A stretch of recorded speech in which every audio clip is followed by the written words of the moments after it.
सब आ गए हैं? हाँ, चलो क्लास को शुरू करते हैं। तो हम कल 160 तक डिस्कस कर चुके थे, आज हम 161 से शुरू करेंगे। तो क्वेश्चन क्या बोल रहा है, which of these statement is true? इनमें से कौन सी स्टेटमेंट आपकी सही है, ट्रू है? ठीक है, जो ब्रेन है वो हमारा सिमेट्रिकल होता है, असिमेट्रिकल दोनों होता है। ब्रेन हमारा सिर्फ सिमेट्रिकल होता है, या ब्रेन हमारा सिर्फ असिमेट्रिकल होता है, या फिर ना ही सिमेट्रिकल यानी ना ही असिमेट्रिकल होता है। यस इमरान खान और लोग, दिख रही है ना पीपीटी जो मैंने खोली है सामने, मतलब पीडीएफ? Yes ma'am. हाँ ठीक है। यस पवन, वेरी गुड, बिल्कुल सही। आपका जो फर्स्ट आंसर है वो सही है। क्यों है मैं बताती हूँ। देखो, जब भी हम ब्रेन की बात करते हैं तो दोनों ही चीज सही हो जाती है, सिमेट्रिकल भी है, क्योंकि हम देखते हैं जो हमारा लेफ्ट हेमिस्फेयर है वो बिल्कुल राइट हेमिस्फेयर के सिमेट्रिकल है, दिखने में दोनों बिल्कुल सेम लगते हैं। बट अगर हम फंक्शंस की बात करें तो फंक्शंस में कहीं ना कहीं डिफरेंसेस है, सिमेट्रिकल नहीं है, क्योंकि हमारा जो लेफ्ट हेमिस्फेयर है वो लैंग्वेज को डोमिनेट करता है, और जो हमारा राइट हेमिस्फेयर है वो कहीं ना कहीं स्पेशियल या फिर विजुअल इन्फॉर्मेशन है उसको गैदर करता है। तो फिर आपके जो रिकॉग्निशन है उसमें आपका राइट हेमिस्फेयर होता है, तो क्लियरली फंक्शन डिफरेंस देते हैं, तो वो असिमेट्रिकल भी होता है। तो ये सिमेट्रिकल भी होता है स्ट्रक्चर के बेसिस पे, बट फंक्शन के बेसिस पे असिमेट्रिकल है। तो दोनों ही चीजें बिल्कुल चीज है। ठीक है, ए जो है आपका बिल्कुल सही आंसर है। ठीक है, बहुत अच्छे इमरान, पवन एंड रमनदीप। ठीक है, आगे हम लोग बढ़ते हैं आगे और क्वेश्चन को देखते हैं क्या कह रहा है। अ मेंटल फ्रेमवर्क और मॉडल दैट वी अच्छा, थोड़ा सा इसको मैं मिनिमाइज करती हूँ, एक ही में आपको देखिए। हाँ, a mental framework or model that we use to understand and interact with the world is known as। क्या होता है, मतलब एक मेंटल फ्रेमवर्क होता है जिसकी मदद से हम जो दुनिया है उसको समझते हैं, इंटरैक्ट करते हैं और कहीं ना कहीं इंफॉर्मेशन को गैदर करते हैं।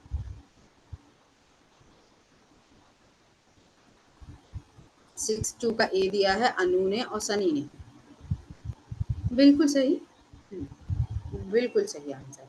ठीक है, तो क्लियरली ए क्यों सही आंसर है, क्योंकि इससे स्कीमा बोलते हैं। यहाँ पे प्लूरल सेंस में बोला है तो स्कीमेंटा लिखा है, बट ये स्कीमा होता है। ठीक है, अगर हम सिंगुलर सेंस में देखें तो ये स्कीमा होता है, स्कीमा के लिए वो टर्म है। ठीक है, तो स्कीमा हमारा क्लियरली राइट आंसर है। अब वर्किंग मेमोरी को और क्या कहते हैं हम लोग, एक्सप्लिसिट, लॉन्ग टर्म, इम्प्लिसिट या शॉर्ट टर्म मेमोरी? मैंने बताया वर्किंग मेमोरी को क्या और कहा जाता है।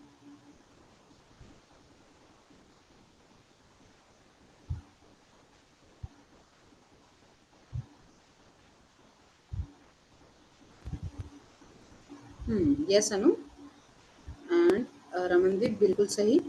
हम शॉर्ट टर्म मेमोरी भी कहते हैं, हमारी जो वर्किंग मेमोरी है क्लियरली उसको शॉर्ट टर्म मेमोरी भी कहते हैं। तो अनु और रमनदीप बिल्कुल सही आंसर है। ठीक है, आगे बढ़ते हैं। नेक्स्ट क्वेश्चन क्या कह रहा है, which of these theory hazards that information of forgotten because of gradual disappearance? मतलब इनमें से कौन सी थियरी आपकी कहती है कि जो भी इंफॉर्मेशन हमारी होती है हम उसको भूलते हैं इस वजह से, क्योंकि वो ग्रेजुअली धीरे धीरे डिसअपियर होती है। ठीक है, डिसअपियरेंस हो जाता है उसमें, धीरे धीरे चीजों को हम भूलते रहते हैं, क्योंकि हम उसको रिवाइज नहीं करते या हम प्रॉपरली उसको रीयूज नहीं करते। 164 का, हाँ यस सनी, बिल्कुल सही। और अनु ने भी बिल्कुल सही दिया है, बिल्कुल सही आंसर है डिके। डिके, डिके थ्योरी क्या कहती है, क्लियरली इंफॉर्मेशन को हम एक इनग्राम के फॉर्म में या ट्रांजिएंट्स के फॉर्म में इनकोड करते हैं। मतलब इनग्राम क्या हो गया, इनग्राम आपका क्या है, hypothetical unit of memory, hypothetical unit of memory या इंफॉर्मेशन। क्लियरली जब भी आप किसी इंफॉर्मेशन को लर्न करते हैं तो एक हाइपोथेटिकल यूनिट उसकी क्रिएट हो जाती है माइंड में, मतलब एक इनग्राम डेवलप हो जाता है। तो ये बोला जाता है कि जब आप इंफॉर्मेशन को लंबे समय तक यूज नहीं कर रहे, उसको रिवाइज नहीं कर रहे, ठीक है, तो कहीं ना कहीं धीरे धीरे वो जो ट्रांजिएंस है या जो इनग्राम जो डेवलप हुआ है ट्रांजिएंस, वो फेड अवे हो जाता है, आप उसको भूल जाते हैं। ठीक है, जैसे ऐसे बोलते हैं कि मशीन है, मशीन को अगर आप लंबे समय तक घर में रख रहे हैं, उसका इस्तेमाल नहीं कर रहे, तो वो खराब हो जाएगी। वैसे ही इन्फॉर्मेशन है, अगर आप इन्फॉर्मेशन को बार बार रिवाइज नहीं कर रहे, उसको यूज नहीं कर रहे, रिवीजन नहीं कर रहे, तो आप उसे भूल जाएंगे। आपका जरूरी है कि आप बार बार उसे यूज करें। तो क्लियरली इसे हम डिके कहते हैं। ठीक है, तो ये हमारी फॉरगेटिंग की थ्योरीज में आती है। ठीक है, फिर आगे बढ़ते हैं, आगे क्या है, the minimum number of dendrite that an axon can have. Axon के पास पहली बात तो अब देखो ये क्वेश्चन गड़बड़ है, ठीक है, ये क्वेश्चन गड़बड़ है। और यहाँ पे जो जब मैं पीडीएफ शेयर करूंगी तो आप पढ़ोगे तो वहाँ क्लियरली लिखा है क्वेश्चन गड़बड़ है। क्वेश्चन ये कहना चाह रहा है कि minimum number of dendrite that have a neuron, एक न्यूरॉन में कितनी डेंड्राइट्स होती हैं। पहली बात तो आपके एक्सन में कोई डेंड्राइट्स नहीं होती, आपके न्यूरॉन्स में डेंड्राइट्स होती हैं, ठीक है। तो सवाल सरासर यहाँ गलत है, ठीक है। एक्सन नहीं, हम न्यूरॉन बोलेंगे। फिर यहाँ पे बोला मिनिमम नंबर ऑफ डेंड्राइट्स, कितनी मिनिमम नंबर ऑफ डेंड्राइट्स आपके एक न्यूरॉन में होती है? 4, 3, 2, 1, कितनी होती है?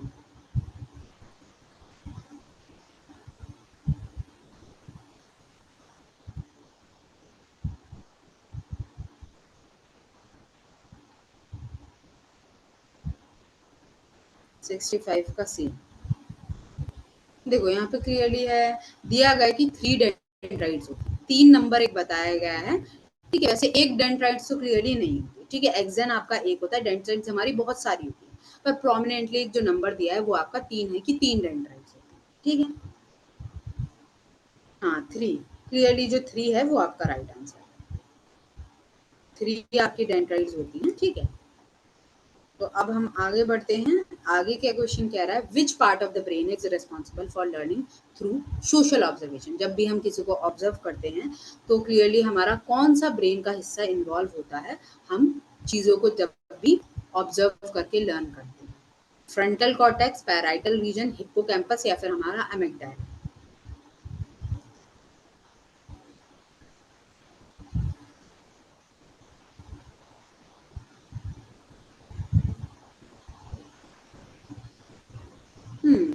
क्लियरली अर्जुन बिल्कुल सही आंसर दिया है आपने।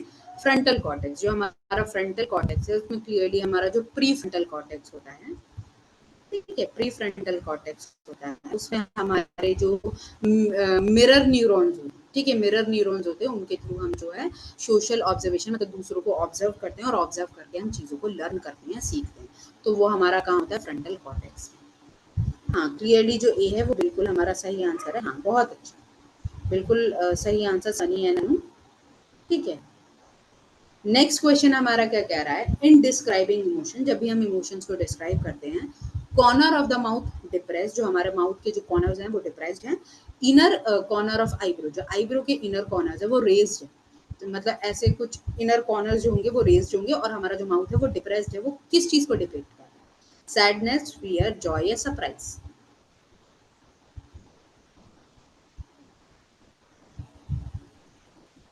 क्लियरली बहुत अच्छे सनी। हम्म हाँ sadness, clearly yes Ramandeep, sadness को ये डिस्क्राइब करते हैं, ठीक है। हाँ यस अर्जुन, ये क्लियरली हमारी जो सैडनेस है उसको डिस्क्राइब करते हैं, ठीक है। फिर नेक्स्ट क्वेश्चन क्या कह रहा है, psychologist who develop the rational emotive behavioural therapy, जिसे हमारी रैशनल इमोटिव बिहेवियरल थेरेपी दी है, क्लियरली आप उनका नाम बताइए। Carl Jung, Sigmund Freud, Albert Ellis या फिर आपके मार्गरेट महिलर?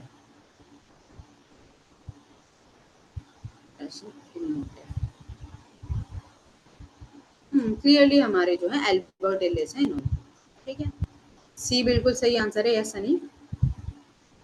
हाँ यस रमनदीप, अनु बिल्कुल सही, आपके एल्बर्ट एलिस सही आंसर, ठीक है। नेक्स्ट क्वेश्चन में है, the fight and flight response, जब भी हम फाइट एंड फ्लाइट रिस्पॉन्स की बात करते हैं, happened in relation to dash stimulation, किस स्टिमुलेशन में होता है? कोई थ्रेटनिंग सिचुएशन हो, फन फील्ड हो, एनी इमोशनल, कोई भी इमोशनल सिचुएशन हो, या कॉग्निशन? हम फाइट और फ्लाइट जो रिस्पॉन्स है किस सिचुएशन में दिखाएंगे?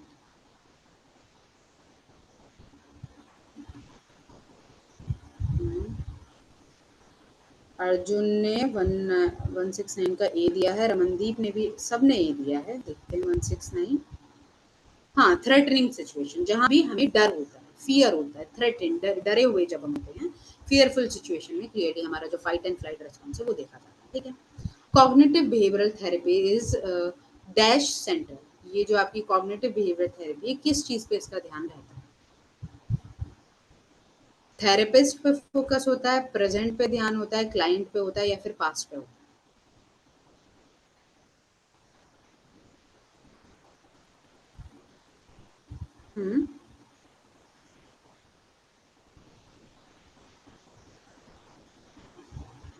ये प्रेजेंट पे ध्यान देती है।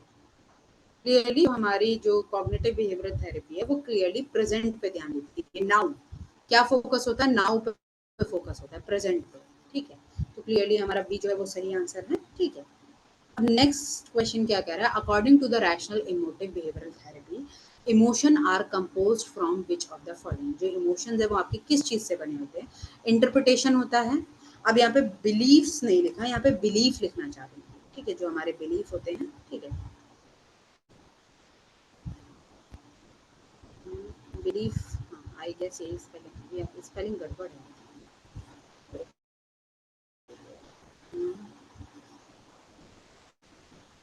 बिलीफ, आई थिंक ये स्पेलिंग होगी। ठीक है, बिलीफ, एवोल्यूशन, फिर हमारा include all of the above. क्या हो रहा है?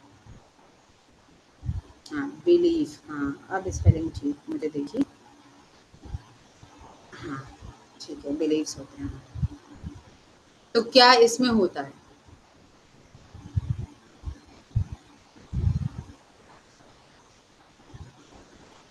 हम्म, देखो यहाँ पे क्लियरली है, बिलीव्स तो हैं, ये बात तो ठीक है सनी की, बिलीव्स होते हैं, पर उनके इंटरप्रिटेशन पे भी तो ध्यान दिया जाता है कि कैसे हम उनका इंटरप्रिटेशन करेंगे, कैसे कहीं ना कहीं एक जो ये इवोल्यूशन क्यों लिखा है आई डोंट नो, मेरे हिसाब से इवोल्यूशन ही इंसाइट होना चाहिए, इमोशनल इंसाइट यहाँ क्लियरली मिलती है।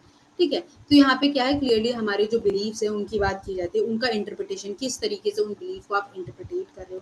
फिर क्लियरली इवोल्यूशन का क्या संदर्भ है मैं अभी नहीं समझ पा रही, तो मैं आपको क्लियरली, अगर इवोल्यूशन ही क्लियरली यहाँ पे लिखा होगा तो मैं आपको बताऊंगी, अदरवाइज कुछ और होगा तो मैं आपको चेक करके बताऊंगी। ठीक है, मेरे हिसाब से तो इमोशनल इंसाइट होना चाहिए।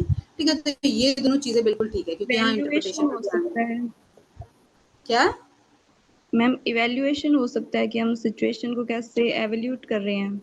इवेल्युएशन होता है, हो सकता है, इवोल्यूशन नहीं हो सकता। इवेल्युएशन तब भी हो सकता है। ठीक है, क्योंकि यहाँ इवोल्यूशन लिखा है तो इवोल्यूशन अलग चीज हो जाती है। ठीक है, तो ये क्लियरली ये ऑप्शन नहीं हो सकता। इवोल्यूशन हम लेके चलते हैं तो बिल्कुल ठीक है कि हम सिचुएशन को कैसे इवेल्युएट करते हैं। बिलीव, क्लियर बिलीव भी हो सकता है, इंटरप्रिटेशन, तो यहाँ पे ये सारे ही बिल्कुल सही आंसर हो सकते हैं अगर यहाँ इवेल्युएशन है तो।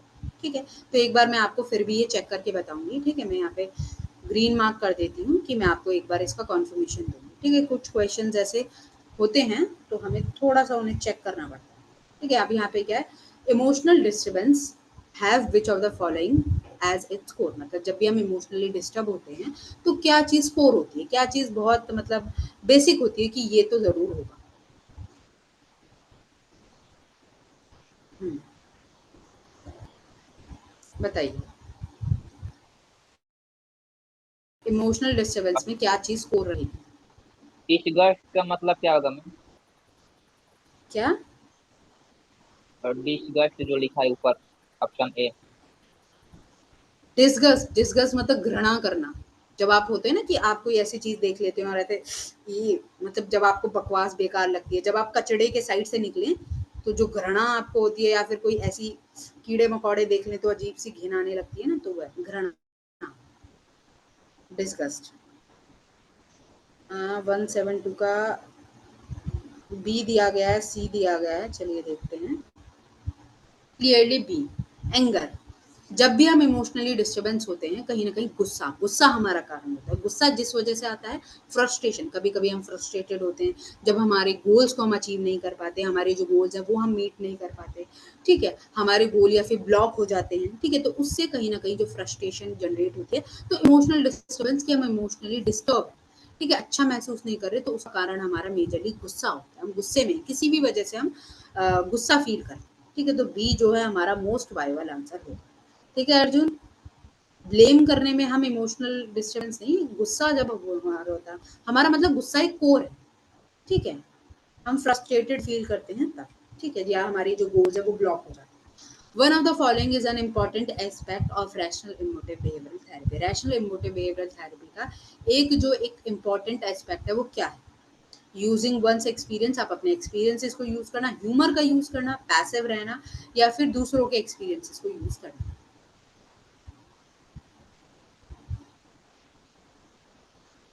क्या है एक इम्पॉर्टेंट एस्पेक्ट?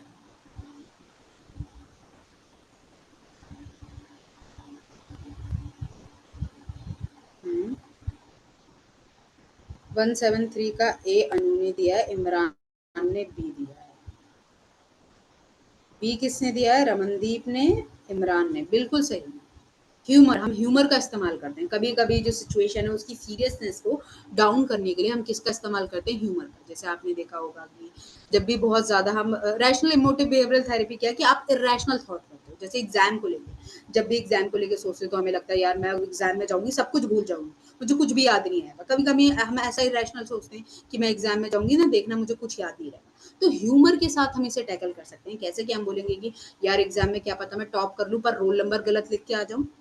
मतलब कभी-कभी हम ऐसा है ना मज़ाक उड़ाते हैं चीज़ों का। जैसे हम आपस में दोस्तों में कहते हैं कि अरे यार एक तो मैं भी गरीब हूँ, दोस्त भी गरीब है, सारे गरीब है, कोई एक तो अमीर होना चाहिए था खर्चा कराने के लिए। तो कभी-कभी हम कहते हैं ना सिचुएशन की सीरियसनेस को डाउन करने के लिए थोड़ा-सा ह्यूमर और मज़ाक करते हैं, ठीक है? मज़ाक के थ्रू हम जो सिचुएशन है उसकी सीरियसनेस को कम करते हैं। वो बात अलग है, गरीबी मतलब पता है सबको कितनी सीरियस सिचुएशन है, बहुत ज़्यादा कहीं न कहीं लोग मेहनत इसीलिए कर रहे हैं कि वो अच्छे लेवल पे आ पाएँ। पर ह्यूमर के थ्रू उसे थोड़ा-सा नॉर्मलाइज़ किया जा रहा है या फिर एग्ज़ाम को लेकर लोग जब ज़्यादा सीरियस होते हैं या इंटरव्यू को लेकर, ठीक है? यहाँ पे क्या है the structures including medulla, pons, cerebellum are found in which part of the brain? Brain के किस हिस्से में ये तीनों मिलेंगे? Frontal cortex, mid brain, hind brain या ऑक्सीपिटल लोब?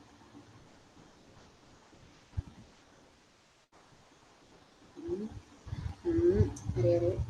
हाँ। रमनदीप ने बी दिया है 173 का और किसने भी दिया है? इमरान ने बी दिया है, अनु ने ए दिया है। चलिए देखते हैं क्या आंसर है। अनु ने देखते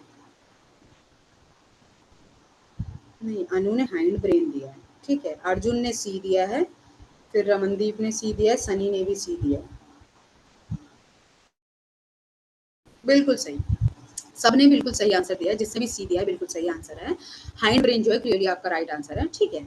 आप सभी ने ऑलमोस्ट सही आंसर ही दिया है, ठीक है। तो हाइंड ब्रेन में क्या-क्या होता है मैंने आपको बताया है। हाइंड ब्रेन में क्लियरली आपका पॉन्स होता है जो कहीं न कहीं स्लीप में इन्वॉल्व होता है, ठीक है। जो मेडुला होता है जितने भी सर्वाइवल रिलेटेड फंक्शंस है वो करता है। मेडुला डिस्ट्रॉय हो गया तो आप गए, क्योंकि सर्वाइवल रिलेटेड फंक्शन करता है, ठीक है। मतलब जिसमें भी मेडुला नहीं होगा वो गया आप नहीं, ठीक है। सेरेबेलम की बात की जाए तो ये क्लियरली आपके बैलेंस की बात करता है, बॉडी के बैलेंस पे एम्फेसिस होता है। मेडुला आपका आई थिंक माइलिन सेफलॉन में होता है, मीटन सेफलॉन में आई थिंक ये पोन्स सेरेबेलम और एआरएस होता है और आई थिंक माइलिन सेफलॉन में आपका मेडुला होता है। जहाँ तक मुझे क्लियरली याद नहीं आ रहा बट जितना मुझे याद आ रहा है इतना ही, ठीक है। Balance the body is the function of which part of the brain? जो बॉडी के बैलेंस को मैनेज करता है वो किसका फंक्शन है? कॉर्टेक्स, सेरेबेलम, ब्रेनस्टेम या सेरेब्रम?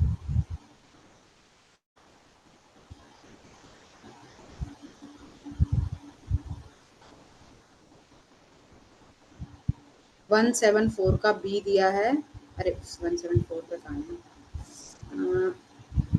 अनु ने सेरेबेलम दिया है, 175 का सी दिया है पवन ने।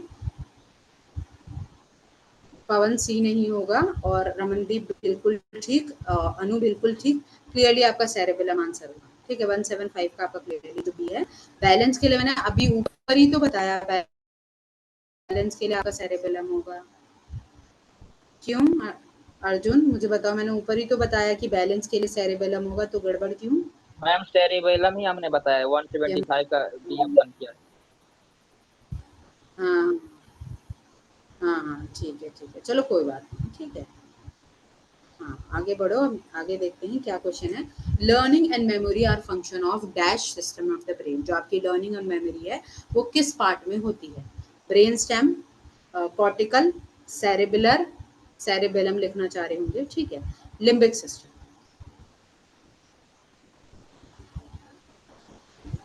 लर्निंग एंड मेमोरी, ये मैंने बहुत अच्छे से क्लास में बताया, मतलब क्लासेस जो हैं उसमें मैंने बहुत अच्छे से डिस्कस किया है। 176 का डी दिया गया है, डी दिया है, हाँ। सनी ने डी दिया है, हाँ। रमनदीप ने डी दिया है, ठीक है, बिल्कुल सही। ब्रेन स्टेम अर्जुन नहीं है, लिम्बिक सिस्टम आपका क्लियरली राइट आंसर है। आप मेरी क्लास भी देखेंगे, मैंने एक क्लास में बहुत अच्छे से लिम्बिक सिस्टम और उसके पार्ट्स को एक्सप्लेन किया है बायोलॉजिकल बेसिस में ही, ठीक है। तो लिम्बिक सिस्टम बहुत इंपॉर्टेंट है आपके लर्निंग और मेमोरी में। इसके और फर्दर आपके जो पार्ट्स होते हैं, जैसे आपका हिप्पोकैम्पस, आपका सिंगुलेट जाइरस, जैसे आपका जैसे आपका थैलेमस, ठीक है, और क्या कहते हैं सेप्टम, ये सारे जो पार्ट्स है वो लिम्बिक सिस्टम के पार्ट है। लिम्बिक सिस्टम में आपके बहुत सारे पार्ट होते हैं, सब कॉर्टिकल एरियाज होते हैं जो कंबाइंड होते हैं, और उनका फंक्शन क्या है, लर्निंग, मेमोरी और इमोशन। जैसे अमिगडाला है तो वो इमोशन में होता है, तो क्लियरली लर्निंग में, मेमोरी में और इमोशन में इनका रोल होता है, ठीक है। तो डी बिल्कुल सही आंसर है, बहुत अच्छे सनी एंड रमन दी, ठीक है। आगे बढ़ते हैं, नेक्स्ट क्वेश्चन को देखते हैं। Which is the first step in recruitment process to develop a resource base. मतलब जब भी आपको रिसोर्सेज लेने हैं, लोगों को सेलेक्ट करना है, ठीक है, फॉर आ पोजीशन, किसी भी पोस्ट के लिए आपको लोगों को रिक्रूट करना है, तो पहला आपका प्रोसेस क्या होगा, इवोल्यूशन, प्लानिंग, मॉनिटरिंग या स्क्रीनिंग। सबसे पहला जो आपका एक स्टेप होना चाहिए, हाँ, क्लियरली प्लानिंग होना चाहिए, ठीक है। प्लान करेंगे आप, क्लियरली आपको डिसाइड करना है कि कितने लोगों को आपको रिक्रूट करना है और उनका क्या क्या स्किल्स उनके पास होनी चाहिए, क्या क्वालिफिकेशन, किस बेसिस पे आप लोगों को लेने, तो प्लानिंग प्रॉपर की जाती है। स्क्रीनिंग का मतलब होता है, स्क्रीनिंग बहुत बार हम सुना होगा आपने मेरे मुंह से भी कि स्क्रीनिंग की जाती है। स्क्रीनिंग क्या होती है, छटाई करनी, छटाई इन द सेंस, जैसे बहुत सारे लोग एप्लीकेशन देते हैं, जैसे अभी हरियाणा असिस्टेंट प्रोफेसर का एग्जाम है, तो बहुत सारे लोगों ने एप्लीकेशन दिया होगा, मैंने भी दिया है, ठीक है, सबने ही दिया होगा, ठीक है, असिस्टेंट प्रोफेसर के लिए। तो छटाई होगी, सबसे पहले छटाई कैसे होगी कि स्क्रीनिंग कि पहले आपसे प्री लिया जाएगा, प्री मतलब एमसीक्यू पेपर आपका होगा, जिसमें छटाई की जाएगी, मतलब जितने भी बच्चे हैं जिनके कम स्कोर होंगे, जो भी क्राइटेरिया होगा कट ऑफ के बेसिस पे बच्चों को निकाला जाए। छटाई का मतलब होता है छाटना, निकालना बच्चों को, कि जो कुछ, जैसे सपोज करो अगर 1000 बच्चे हैं तो 1000 में से कुछ उन्होंने 500 बच्चे लिए, उन 500 बच्चों में से फिर उन्होंने 500 का इंटरव्यू लिया, उन 500 में से फिर उन्होंने 200 लिए, फिर उन 200 में से फिर उन्होंने क्या कहते हैं, मतलब 500 का मेंस हुआ, मेंस मतलब रिटर्न। सुनो, 1000 बच्चे थे, ठीक है, ये प्रोसेस बता रही हूँ कैसे होता है। 1000 बच्चों ने प्री दिया, प्री मतलब रिटर्न, एमसीक्यू वाला पेपर दिया, जिसमें से इन्होंने 500 बच्चे छाट लिए। 500 बच्चों ने मेन पेपर दिया, मेन मतलब रिटर्न जो राइटिंग वाला होता है। फिर इन्होंने 200 बच्चे छाटे, 200 बच्चों का इन्होंने इंटरव्यू लिया, और उन 200 बच्चों को 200 बच्चों में से फिर इन्होंने जो है अप्रॉक्स जो 80 बच्चे हैं, मतलब 80 पोस्ट हैं, तो 80 बच्चे निकाल लिए। तो इस तरीके से जो प्रोसेस है वो चलता है, ठीक है। इस तरीके से हम स्क्रीनिंग मतलब लोगों को, बच्चों को छांटते हैं। मैम स्क्रीनिंग में स्क्रीनिंग मतलब का जैसे होता है, कि इसका जैसे मैम स्क्रीनिंग का मतलब अलग अलग फील्ड में मैम इसका अलग अलग मतलब होता है। जैसे कि स्पेशल की अगर बात करें तो उसमें स्क्रीनिंग का मतलब अच्छा है, जैसे असेसमेंट, उस फील्ड में इसका मतलब अलग निकलता है। देखो यहाँ पे जो स्क्रीनिंग का मतलब है, रिक्रूटमेंट प्रोसेस में स्क्रीनिंग का मतलब है छटाई करना, इन द सेंस क्वालिफिकेशन के बेसिस पे कोई क्राइटेरिया मैच नहीं कर रहा, कुछ मैच नहीं कर रहा, तो क्लियरली आप उसको निकालते हैं, ठीक है।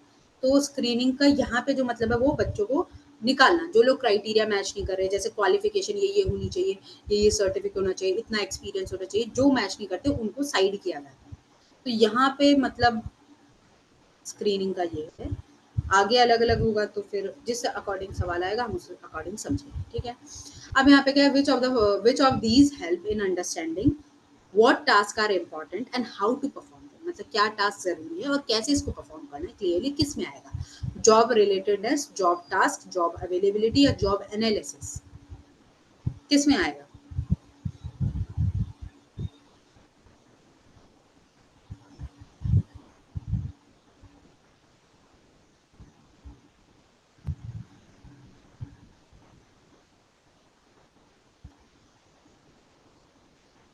यस, 178 का बी दिया गया और बी दिया गया है, अच्छा अर्जुन ने, और एनालिसिस क्लियरली, वैसे एनालिसिस आपका सही आंसर है, जॉब एनालिसिस, ठीक है, उन्होंने डी दिया है, देखते हैं। हाँ, जॉब एनालिसिस बिल्कुल सही है Ramandeep and Anu. Job analysis में क्या होता है कि हम एनालाइज करते हैं कि जो इंडिविजुअल लिया जा रहा है उसके पास क्या क्या स्किल्स हैं, क्या क्या टास्क उसको परफॉर्म करने हैं, ठीक है। तो क्लियरली अंडरस्टैंडिंग द टास्क, क्या टास्क इंपॉर्टेंट होगा ना, हाउ टू परफॉर्म, कैसे परफॉर्म करना है, तो क्या स्किल्स हमारे पास होनी चाहिए, क्या एबिलिटीज हमारे पास होना चाहिए, और क्लियरली हमें क्या टास्क करना है। तो इसका जो ये जो ध्यान होता है हमारा, हम जॉब एनालिसिस में करते हैं, ठीक है। आगे क्या है, which of these record electrical activity of the brain. Brain में जो इलेक्ट्रिकल एक्टिविटी है, मतलब जो एक्शन पोटेंशियल हो रहा है, क्लियरली फंक्शन जो है हमारे ब्रेन का, वो कौन स्टडी करता है, ठीक है। इलेक्ट्रोइंसेफेलोग्राफी, मैग्नेटो रेजोनेंस इमेजिंग, ठीक है, इलेक्ट्रोकार्डियोग्राम, या फिर आपका अल्ट्रासाउंड। आपकी electrical activity of brain, brain की हमारी एक्शन पोटेंशियल को कौन मेजर करता है?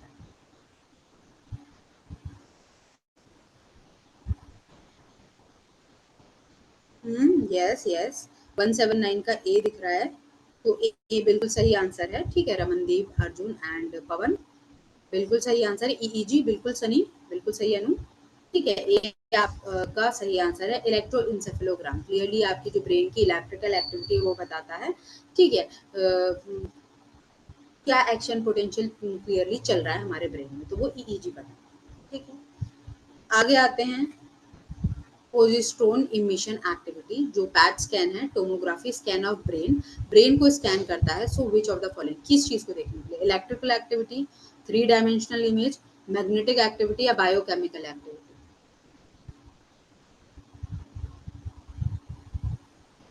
क्या देखने के लिए आपके पैट स्कैन का इस्तेमाल होता है? पहली बात तो मेरा मेरा क्या है, पैट स्कैन जो है मेरा नहीं है, ये इन्वेजिव टेक्निक है। इन्वेजिव का क्या मतलब है? समथिंग इंसर्ट, कुछ इंसर्ट किया जाता है। क्या इंसर्ट किया जाता है कि आपका जो एक ग्लूकोज है, आपकी आर्टरी है, उसके थ्रू इंसर्ट किया जाता है। तो इसमें मेटाबॉलिक जो एक्टिविटी है, क्लियरली उसको असेस करते हैं कि कौन से ब्रेन के एरिया एक्टिव हैं, कौन मेटाबॉलिक एक्टिविटी क्लियरली ले रहे हैं। डी बिल्कुल सही आंसर है, बायोकेमिकल एक्टिविटी, ठीक है। कि मेटाबॉलिक एक्टिविटी क्लियरली उसको देखा जाता है, ठीक है। जो भी ग्लूकोज है वो अंदर दिया जाता है। तो डी आपका क्लियरली राइट आंसर है, बहुत अच्छा।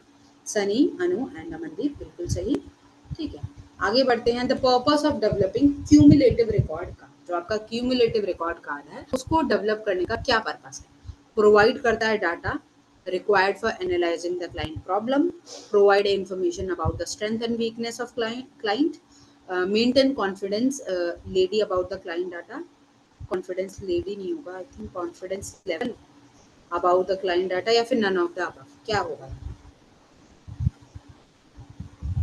क्यूमुलेटिव रिकॉर्ड कार्ड, ये आंसर किया है किसी ने? सनी ने ए किया है, अनु ने बी किया है, और फिर रमनदीप ने भी ए किया है, ठीक है। कहीं ना कहीं ये जो है आपका, अगर मैं क्यूमुलेटिव रिकॉर्ड कार्ड की बात करूँ, ये आपका वो कार्ड होता है जिसमें सारी इन्फॉर्मेशन होती है अबाउट द क्लाइंट्स, क्लाइंट की जितनी भी इन्फॉर्मेशन है। जैसे कोई बच्चा है, बच्चे की सारी एकेडमिक परफॉर्मेंस, उसकी को करिकुलर एक्टिविटी, या फिर उसकी हेल्थ के बारे में, उसका पूरा बैकग्राउंड, ठीक है, क्या क्या उसको प्रॉब्लम्स है, क्या नहीं है, तो सारा जो बच्चे की प्रॉब्लम्स को हम समझ सकें, एनालाइज कर सकें कि एग्जैक्टली उसकी प्रॉब्लम को समझने में वो मदद करेगा। तो आपका प्रोवाइड करता है data required for analysing the client problem. Client की प्रॉब्लम को समझने के लिए आपका ये क्यूमुलेटिव रिकॉर्ड कार्ड है, इसका इस्तेमाल किया जाता है, ठीक है। क्लाइंट मतलब आपका बच्चा हो सकता है, ठीक। अब यहाँ पे क्या है, which of the following activities is included, which of the following activity is, अब ये क्या बोलना चाहते हैं, indulgent to provide a general orientation about the world of work. मतलब यहाँ पे कौन कौन सी जो एक्टिविटीज हैं वो इन्वॉल्व होती हैं, जो प्रोवाइड करती हैं general orientation about the world of work, काम से रिलेटेड जो चीजों से रिलेटेड है, ठीक है।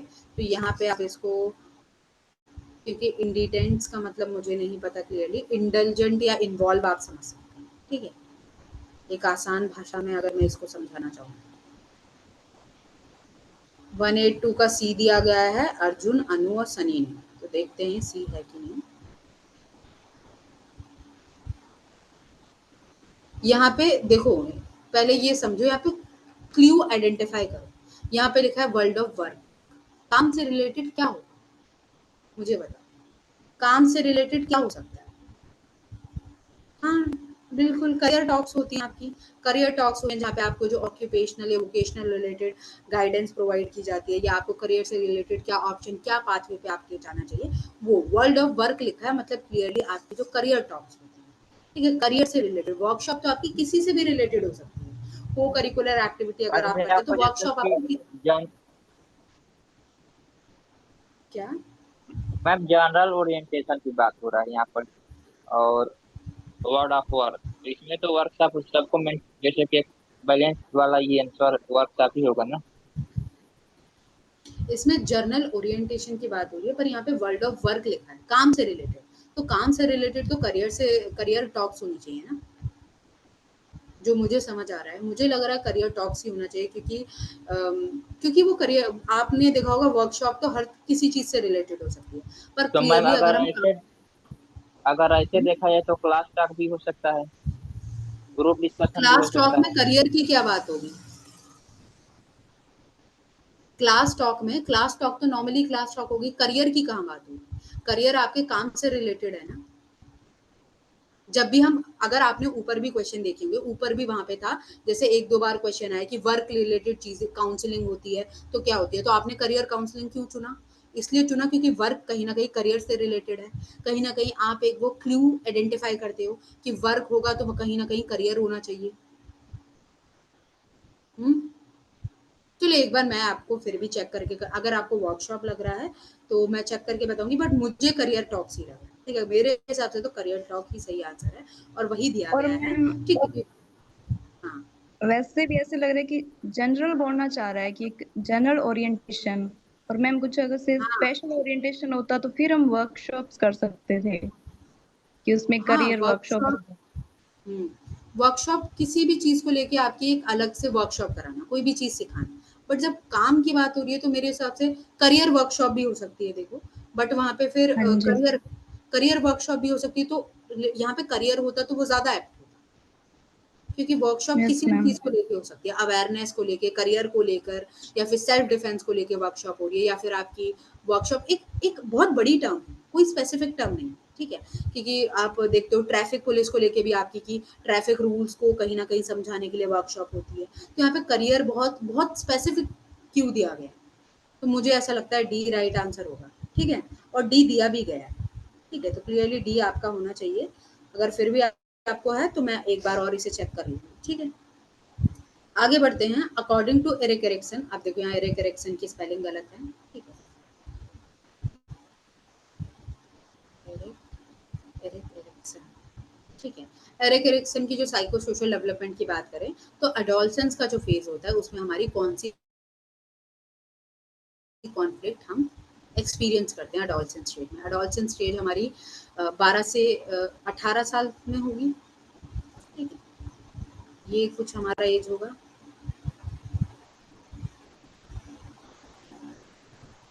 183 का बी दिया है अनु ने, बी दिया गया है, ए दिया गया है सनी और अनु द्वारा। क्लियरली यहाँ पे देखो, पहली बात तो अनु ने दिया है ना बी।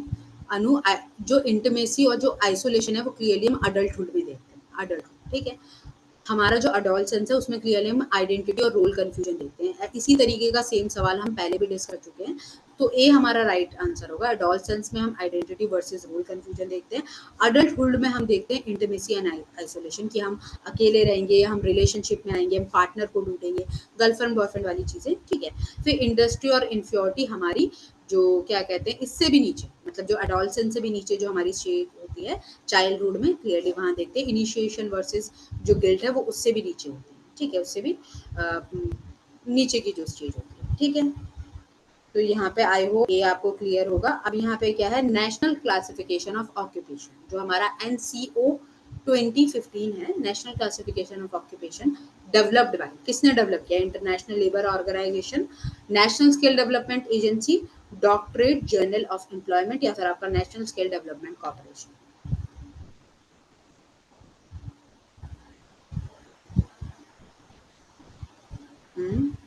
84 का सी और डी दिया गया है, 84 का सी और डी दिया गया है सनी में। वेरी गुड रमनदीप, बिल्कुल सही, बहुत अच्छे। ये डॉक्टरेट जर्नल ऑफ एम्प्लॉयमेंट है, इन्होंने आपके जो national classification of occupation NCO 2015 जो है ये डब किया है क्लियरली अंडर द जो हमारा जो लेबर और जो एम्प्लॉयमेंट लॉ है। ठीक है, लॉ ऑफ एम्प्लॉयमेंट एंड जो लेबर के अंडर जो होता है क्लियरली उसके अंडर जो एक लॉ होता है डॉक्टरेट जर्नल ऑफ एम्प्लॉयमेंट, उसके अंडर ये दिया है। ठीक है, ठीक है, एम्प्लॉयमेंट लेबर लॉ के अंडर ही आपका डॉक्टरेट जनरल ऑफ एम्प्लॉयमेंट ये लॉ दिया गया है, ठीक है। तो सी आपका जो है वो राइट आंसर है। आई होप ये क्लियर होगा, ठीक है। ये कोई फैक्चुअल इन्फॉर्मेशन है तो ये आपको खुद ही पता होना चाहिए। अब यहाँ पे क्या है, the raw core obtain and achievement test, जो आपका रो कोर है, अब आई डोंट नो ये रो कोर क्या है, बट आपको इतना पता है कि ये अचीवमेंट टेस्ट है for a group of 5 children, मतलब 5 बच्चे हैं, उनका अचीवमेंट टेस्ट आया है, ठीक है। उसमें 14, 26, 17, 23, 20 ये आपके नंबर्स दिए गए, इनका आपको स्टैंडर्ड डेविएशन निकालना है, ठीक है। तो यहाँ पे क्लियरली क्या बोला है, of 5 children 14, 26, 17, 23, 20 then the standard deviation of the group। यहाँ पे ग्रुप का आपको स्टैंडर्ड डेविएशन बताना है, क्या स्टैंडर्ड डेविएशन होगा। तो स्टैंडर्ड डेविएशन आप निकालेंगे, कैसे निकालेंगे, पहले आप मीन निकालेंगे। मीन कैसे निकालेंगे, इन सबको आपको प्लस करना है, इन सबको प्लस करके आप किससे डिवाइड करेंगे, एन से। एन हमारा क्या 5, तो क्लियरली इन सबको प्लस करेंगे तो 100, ठीक है। आपने फिर किया एन, तो एन हमारा क्लियरली हो गया 5, ठीक है। तो फिर आपका जो आंसर आएगा, जो भी आपका मीन आएगा, ठीक है, आप इसको डिवाइड कर देंगे, ठीक है। क्लियरली जो भी आपका मीन आएगा उसके बाद आप मीन को इन सारी जो वैल्यूज है उससे माइनस करेंगे, माइनस करके स्क्वायर करेंगे, मतलब आपका जो भी मीन आया, क्या मीन आया, ठीक है, 20 आ गया मीन, ठीक है। अब इस मीन को आप क्या करेंगे, 14 को माइनस करेंगे 20 से, ठीक है। फिर जो भी आएगा उसको स्क्वायर करेंगे, फिर हम 26 को माइनस करेंगे 20 से, फिर जो भी आएगा स्क्वायर करेंगे। क्लियरली ऐसे ऐसे करके हमारा जो है, जो भी हमारा वैल्यू आएगा 85 का डी। अच्छा, आप लोगों ने कैलकुलेट भी कर लिया, अच्छा हाँ, मतलब डी बिल्कुल सही है, ठीक है। और यहाँ पे सिंगल सैंपल का निकालना है, ठीक है। पहले आप ग्रुप का निकालेंगे, ग्रुप से आप फिर आपको सैंपल का निकालना होगा, ठीक है। तो यहाँ पे आप मुझे ये बताओ कि आपने इतनी जल्दी कैलकुलेट कैसे कर लिया, मतलब अच्छी बात है। पहले भी सॉल्व कर चुके हैं क्या इस क्वेश्चन को, रमनदीप? मैम मैंने तो वो टेस्ट लगाया था ना पहले, इसलिए मुझे याद है।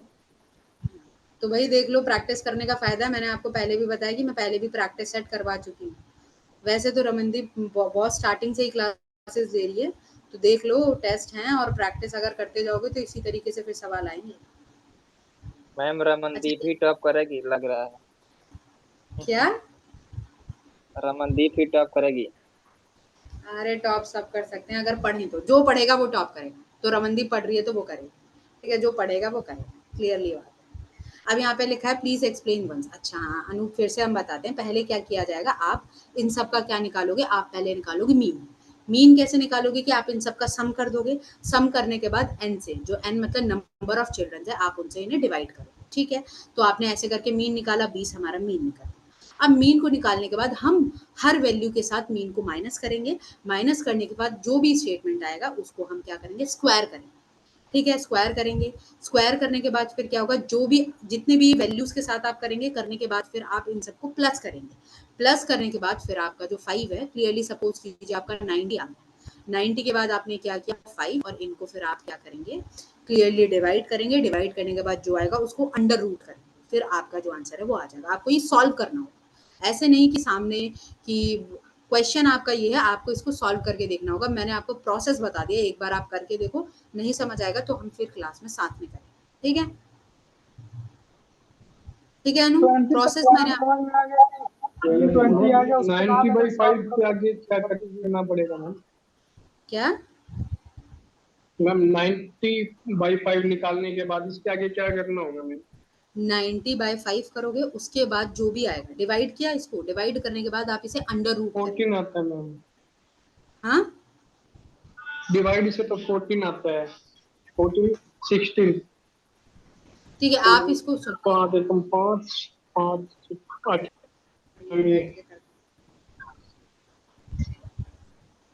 18 आता अच्छा है मेरी मैम। बात सुनो, इसको एक बार आप घर पे जाके सॉल्व करना, जब जो आंसर होगा फिर आप एक बार, क्योंकि मैंने बोला कि एक बार फिर हम कल डिस्कस करेंगे, क्योंकि ये सॉल्व करने वाला है, ऐसा नहीं है। आप पहले आप लोग करके आना, इसके लिए आपको टाइम की जरूरत है, ठीक है, ठीक है। आप एक बार इसे सॉल्व करो अपने एंड पे, फिर जो होगा फिर हम कल डिस्कस करेंगे साथ में, ठीक है, क्योंकि इसके लिए आपको फिर चाहिए समय। आपका आंसर डी है, डी मैंने बता दिया है।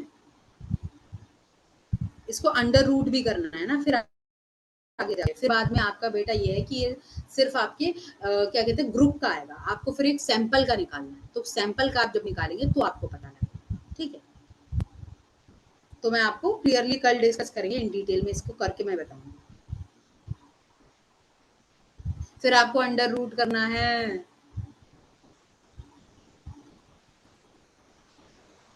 फिर आपका पूरे ग्रुप का निकलेगा, ग्रुप के बाद फिर आप एक सैंपल है उसका निकालेंगे, और सैंपल का निकालने के लिए क्लियरली क्या करना होगा, जैसे अभी आपने 5 लिया है तो जब भी हम सैंपल का लेते हैं तो आप क्या करेंगे n-1 कर देंगे, स्मॉल n-1 हो जाएगा, तो आप क्या करेंगे बस जो भी 90 लेंगे 90 अपॉन आप क्या करेंगे 4 करेंगे, ठीक है। फिर जो आंसर आएगा उसको आप क्लियरली क्या करेंगे क्या कहते हैं अंडर रूट करेंगे, ठीक है।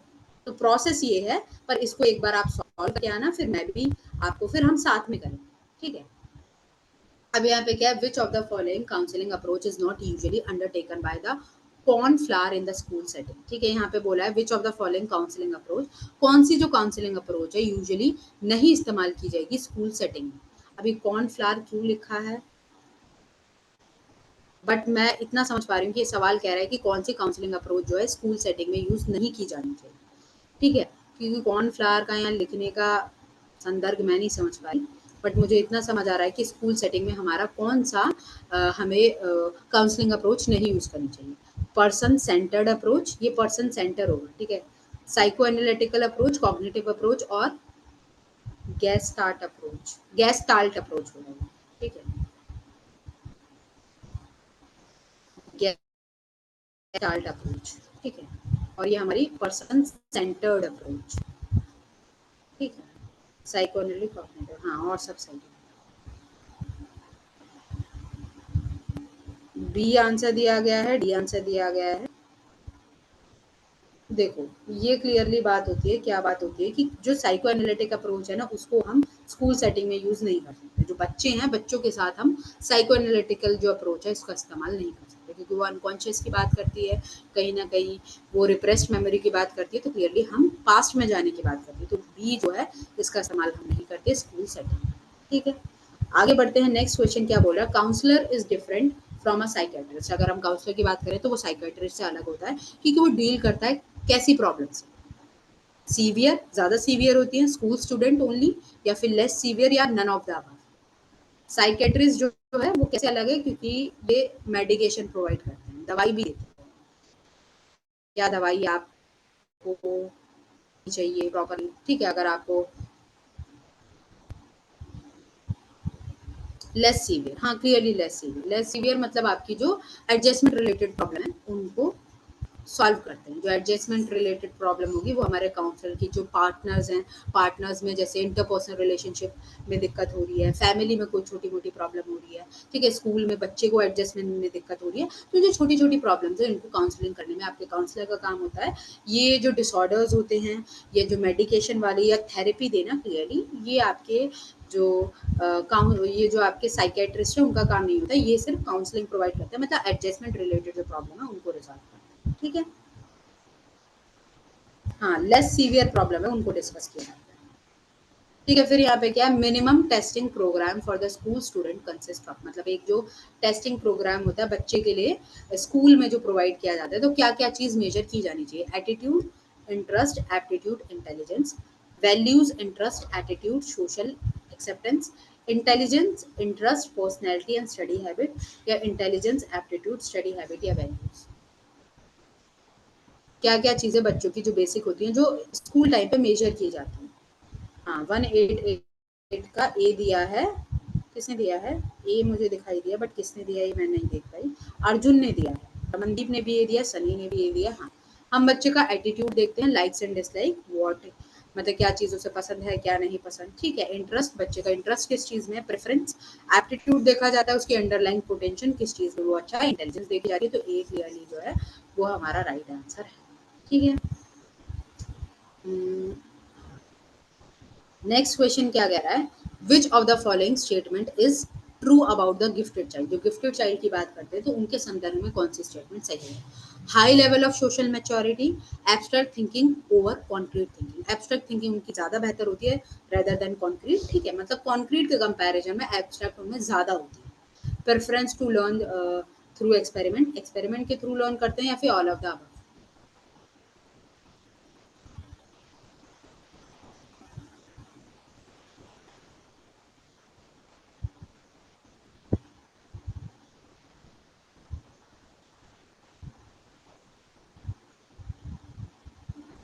वन 189 का डी है, डी दिया गया है और ए भी दिया है किसी ने। रमनदीप ने बी दिया है। हाँ, एब्स्ट्रैक्ट नॉलेज जो है वो ज़्यादा होनी चाहिए in comparison to concrete thinking, ठीक है। तो कॉन्क्रीट थिंकिंग के कंपैरिजन में आपकी जो एब्स्ट्रैक्ट नॉलेज है वो ज़्यादा होनी चाहिए आपके गिफ्टेड जो बच्चे हैं उनमें। क्लियरली जो बी है वो आपका राइट आंसर है, ठीक है। ऑल ऑफ द अबव नहीं, ज़रूरी नहीं है वो मैच्योर हो, ठीक है, ये भी ज़रूरी नहीं है, मतलब preference to learn through experiments, ठीक है, वो एक्सपेरिमेंट से लर्न कर सकते हैं, बट यहाँ पे जो है एब्स्ट्रैक्ट थिंकिंग ज़्यादा इंपॉर्टेंट है गिफ्टेड चिल्ड्रन, ठीक है। आगे क्या है? A person who is exclusively trained in the collection, classification and descendment, dissemination, dissemination मतलब स्प्रेड करना, फैलाना, ठीक है। तो कलेक्ट करना, क्लासिफाई करना, फिर डेसिमिनेशन मतलब फैलाना, डिस्ट्रीब्यूट करना, ऑक्यूपेशनल इन्फॉर्मेशन, ऑक्यूपेशन से रिलेटेड इन्फॉर्मेशन, तो उन्हें क्या कहा जाता है? Teacher counsellor, school counsellor, career counsellor या करियर मास्टर्स?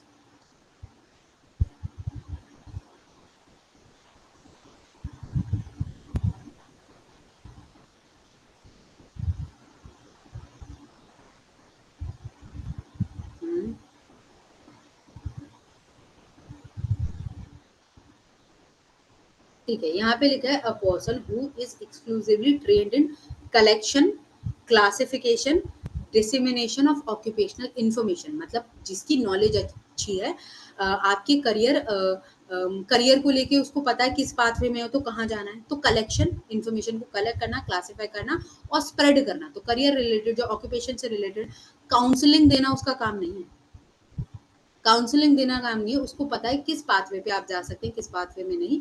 तो ये हमारे करियर मास्टर होते हैं, क्लियरली जो हमारे करियर मास्टर्स हैं वो करते हैं, ठीक है, जो करियर में जिनको मास्टरी होती है, ठीक है। हाँ, डी, यस सर, डी जो है आपका क्लियरली काउंसलिंग प्रोवाइड करने का काम नहीं है, ठीक है। तो यहाँ पे जो करियर मास्टर्स होते हैं वो क्लियरली जो ऑक्यूपेशन से रिलेटेड इन्फॉर्मेशन है उसको स्प्रेड करते हैं, ठीक है। नेक्स्ट क्वेश्चन क्या कह रहा है? इन द इंडियन कॉन्टेक्स्ट, अगर हम इंडियन कॉन्टेक्स्ट की बात करें, the major concern of counselling professions, ठीक है, क्या एक मेजर प्रॉब्लम जो फेस की जाती है भारत में? Non availability of train counsellor, की ट्रेन काउंसलर्स नहीं है, inadequate preparation of counsellors, की काउंसलर की जो तैयारी है वो इतनी अच्छी तैयारी नहीं है, प्रॉपरली प्रिपेयर नहीं हो पाते, या फिर जो प्रोफेशनल बॉडीज हैं काउंसलिंग से रिलेटेड वो नहीं है, या ऑल ऑफ द?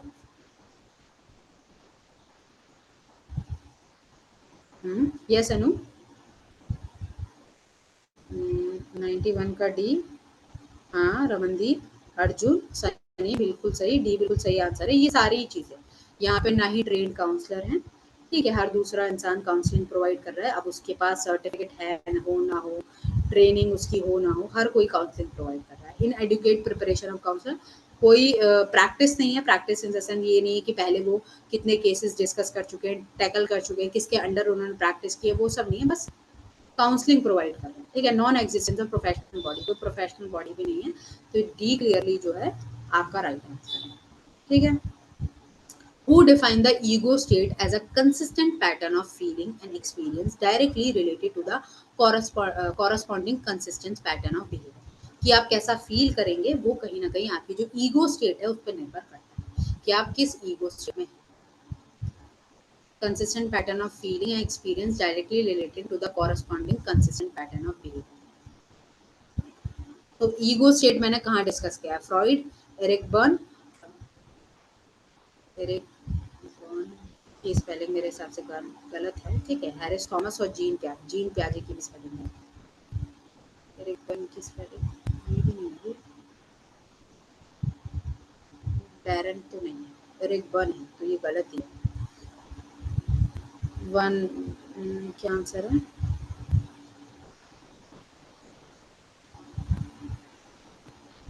मैंने इसकी क्लास बिल्कुल अच्छे से ली, हाँ, बॉर्न, क्लियरली BERN,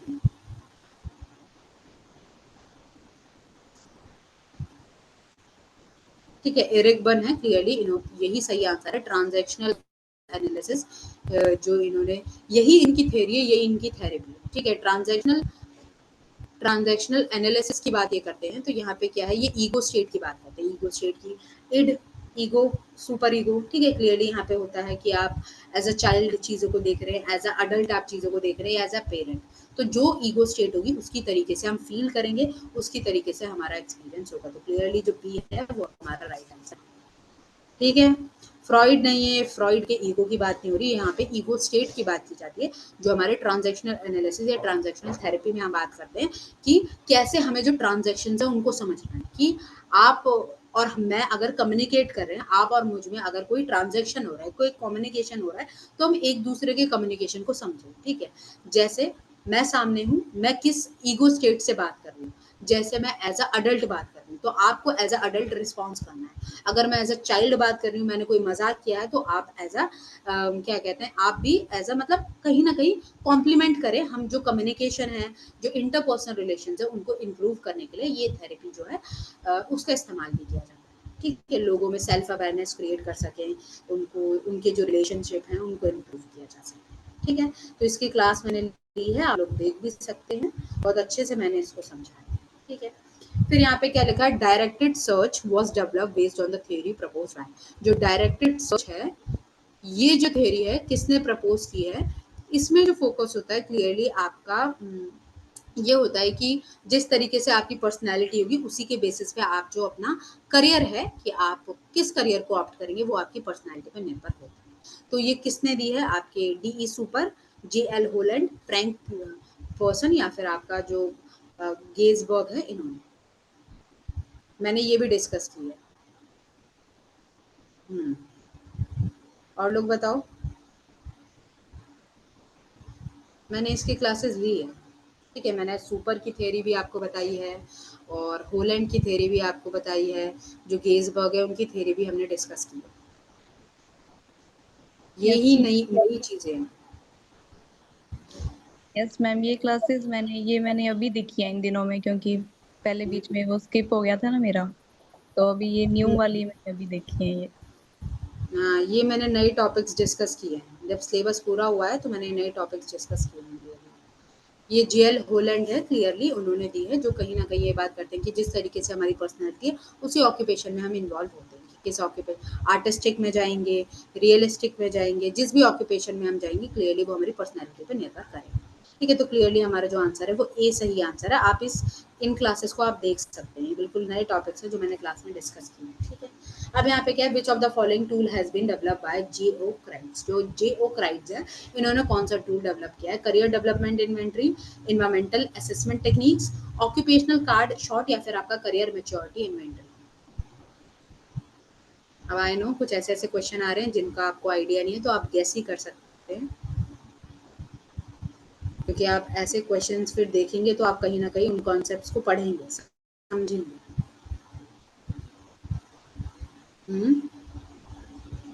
ये आंसर दे रहे हैं सर, क्लियरली आपके तो J.O. क्रेडिट्स हैं, इन्होंने क्या दिया है, इन्होंने करियर मैच्योरिटी इन्वेंटरी की बात की। आपका जो CMI है, इस बात की है करियर मैच्योरिटी इन्वेंटरी, जो आपके करियर से रिलेटेड जो चीज़ें हैं उन पे फोकस करती है, कि करियर से रिलेटेड जो इन्फॉर्मेशन है वो एक बच्चा कौन सी स्टेज पे अपना डिसीजन ले सकता है कि वो किस करियर को उसे ऑप्ट करना चाहिए, कि वो कब इतना मैच्योर होगा कि वो डिसाइड कर सके अपने लिए क्या करियर उसके लिए बेहतर रहेगा। ठीक है, तो ये करियर मैच्योरिटी इन्वेंटरी है, वो आपकी J.O. क्राइट्स से इन्होंने दी। ठीक है, अब नेक्स्ट क्वेश्चन क्या बोल रहा है, ये भी मैंने डिस्कस किया है क्लास में। ठीक है, ये क्वेश्चन क्या है, विच is the correct sequence of life stages identify bye Donald E. Super. इसकी थ्योरी से सवाल जरूर आता है। Donald E. सुपर की थ्योरी है, इन्होंने जो करियर डेवलपमेंट है उसकी थ्योरी दी है, तो क्लियरली इन्होंने क्या क्या स्टेजेस दी हैं, ये इससे सवाल जरूर आएगा, ये इंपॉर्टेंट थ्योरी। ठीक है, establishment, infancy, growth, maintenance, exploration, exploration, maintenance, growth, decline, establishment, growth, exploration, establishment, maintenance और डिक्लाइन, या फिर आपका ग्रोथ, इन्फेंसी, एक्सप्लोरेशन, मेंटेनेंस या डिक्लाइन।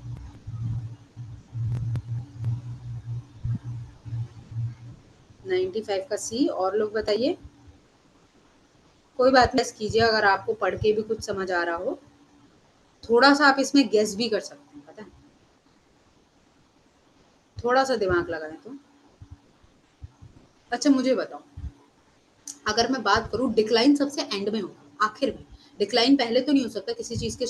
अगर मैं बोलूं किसी चीज के शुरुआत में ही डिक्लाइन होता है, तो डिक्लाइन तो कहीं ना कहीं आखिर में ही होता है। ठीक है, तो इससे आप थोड़ा सा प्रेडिक्ट कर सकते हैं।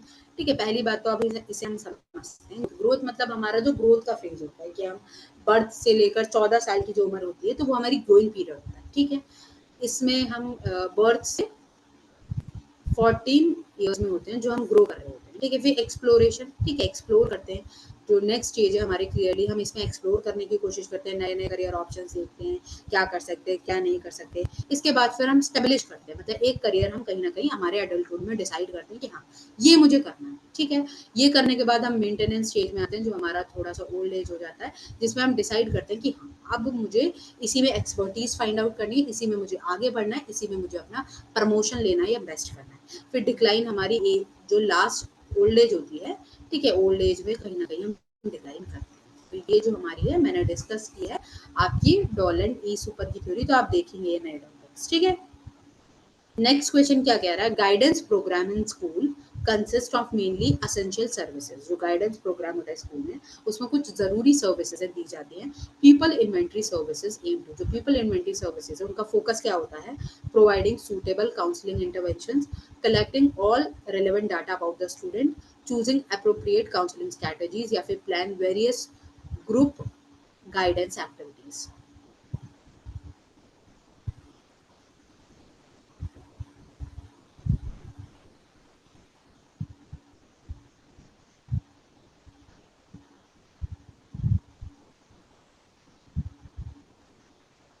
नाइन्टी फाइव का सी या 96 का बी।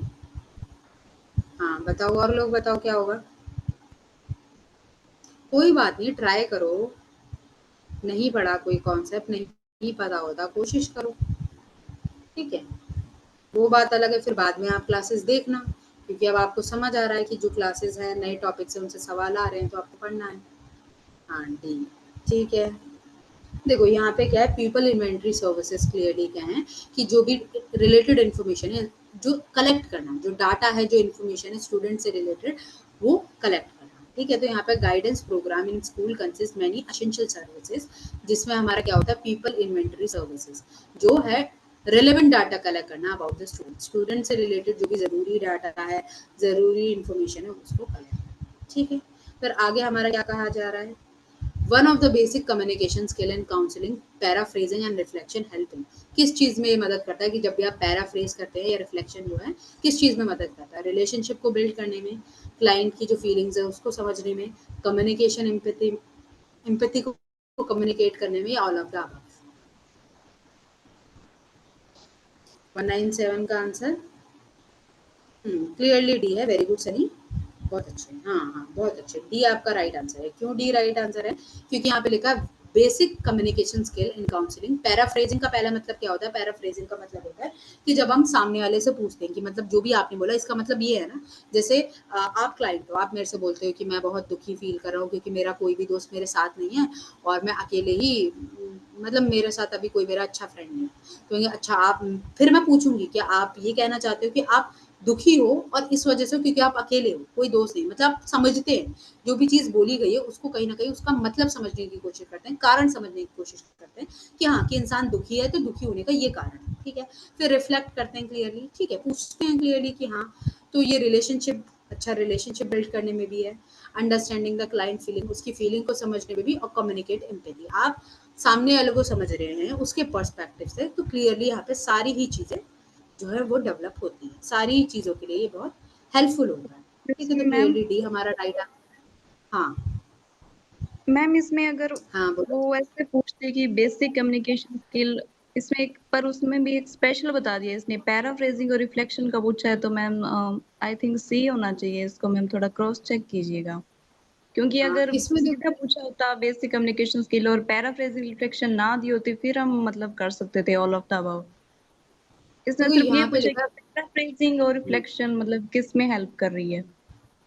हम्म।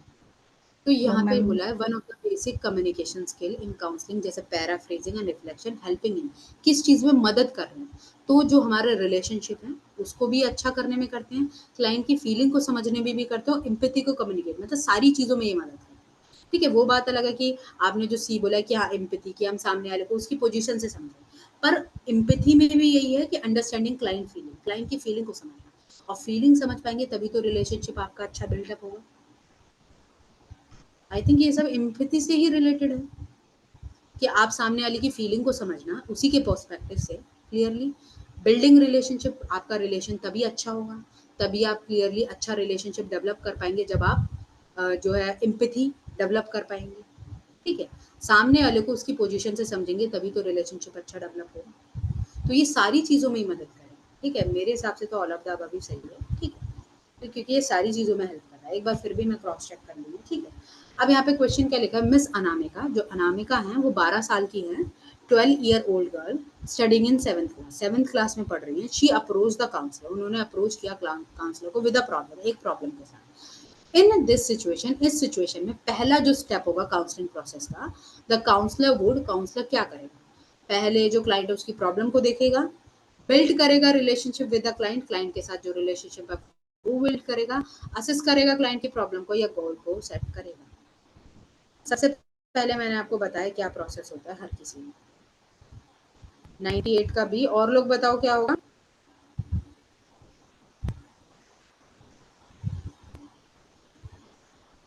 यस अर्जुन भी, हाँ सनी भी, बिल्कुल सही। तो यहाँ पे क्या कहा जाता है, रैपो फॉर्मेशन। सबसे पहले हमारा क्या, building relationship with the client, क्या करना है आपको, रैपो फॉर्मेशन करना है, रैपोर्ट फॉर्मेशन। ठीक है, ये होगा मेरे हिसाब से, हाँ रैपोर्ट फॉर्मेशन, कि आप जो रिलेशनशिप है आपस में एक अंडरस्टैंडिंग, एक वो कंफर्टेबल करना, सामने वाले इंसान को कंफर्टेबल करना, तभी तो प्रॉब्लम वो आपको बता पाएगा। क्या पता वो लड़की प्रॉब्लम भी ना बता पाए, तो आप उसे कंफर्ट करो। ठीक है, फिर 198 क्या कह रहा है, the intervention using rational emotive behavioural therapy, जो रैशनल इमोटिव बिहेवियरल थेरेपी में जो इंटरवेंशन यूज किया जाता है, intends to change the client, client की किस चीज को चेंज किया जाता है, थॉट को, बिहेवियर को, थॉट को इमोशन को, थॉट इमोशन बिहेवियर, या इमोशन या बिहेवियर, किस चीज में बदलाव लाया जाता है। 198 का अर्जुन ने सी दिया है, हाँ सनी ने सी दिया है, बहुत अच्छे अर्जुन एंड सनी, बिल्कुल सही आंसर है। क्लियरली यहाँ पे जो है इरेशनल थॉट्स है उनको चेंज किया जाता है, जो भी हमारे इरेशनल थॉट या बिलीव्स, ठीक है, इरेशनल जो आपके थॉट, मतलब जो आपके विचार होंगे, जो आपके बिलीव्स होंगे, उनको चेंज किया जाएगा, जो कहीं ना कहीं आपके जो इमोशंस हैं न्यू इंसाइट लाएगा। ठीक है, न्यू इमोशनल इंसाइट आएगी, न्यू इमोशनल इंसाइट आपकी जनरेट होगी, और जिससे आपका जो बिहेवियर है उसमें भी चेंज आएगा। क्लियरली आपके, ठीक है, बिहेवियर में भी चेंज आएगा। तो यहाँ पे ये तीनों चीजें होती है, तो क्लियरली जो हमारा सी है राइट आंसर है। नेक्स्ट क्वेश्चन क्या है, unconditional acceptance of a client set the stage for therapeutic change in related to. Unconditional acceptance आपका क्लाइंट के लिए एक मतलब एक स्टेज क्रिएट कर देता है थेरेप्यूटिक चेंज में। तो ये किससे रिलेटेड है, person centred therapy, gestalt therapy, cognitive behavioural therapy, या फिर कॉग्निटिव थेरेपी।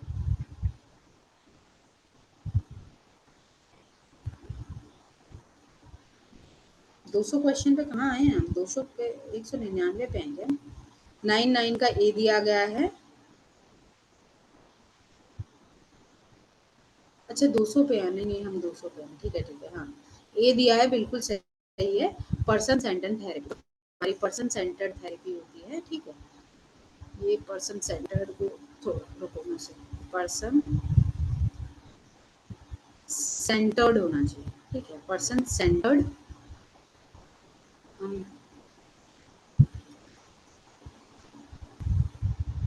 सेंटर्ड थेरेपी किसने दी है, फटाफट नाम बताओ, और इसका दूसरा नाम भी बताओ, इसे और क्या बोला जाता है, किसने दिए, जल्दी जल्दी बताओ। बहुत अच्छे, जिसने भी कार्ल रॉजर्स बोला है वेरी गुड। ठीक, इसका इसको और क्या बोला जाता है, client centre therapy. Very good, बहुत अच्छे अनु, बहुत अच्छे सनी, रमनदीप, बिल्कुल सही। हाँ अर्जुन, बहुत सही, बिल्कुल सही आंसर दिया है। हाँ, इसे क्लाइंट सेंटर थेरेपी भी बोला जाता है और इसे किसने दिया है? Karl Rogers. ठीक है, क्लियर है यहाँ तक? कोई इशू? जो 2 क्वेश्चन हमने रिवीजन में डाले हैं उसे चेक करेंगे, फिर मैं आपको क्लियरली कल बताऊंगी। हाँ, इसमें क्या होता है अनकंडीशनल और कितना, एक तो अनकंडीशनल पॉजिटिव रिगार्ड होता है, एक आपकी एम्पैथी होती है, एक आपका जेन्युइननेस, कितना जेन्युइन और आपका असर्टिव आपका क्लाइंट है। ठीक है, ये 3 जो जरूरी चीजें इसमें बताई गई। ठीक है, तो आई होप आपको क्वेश्चन समझ आए होंगे। इसी के साथ हम क्लास को ओवर करते हैं।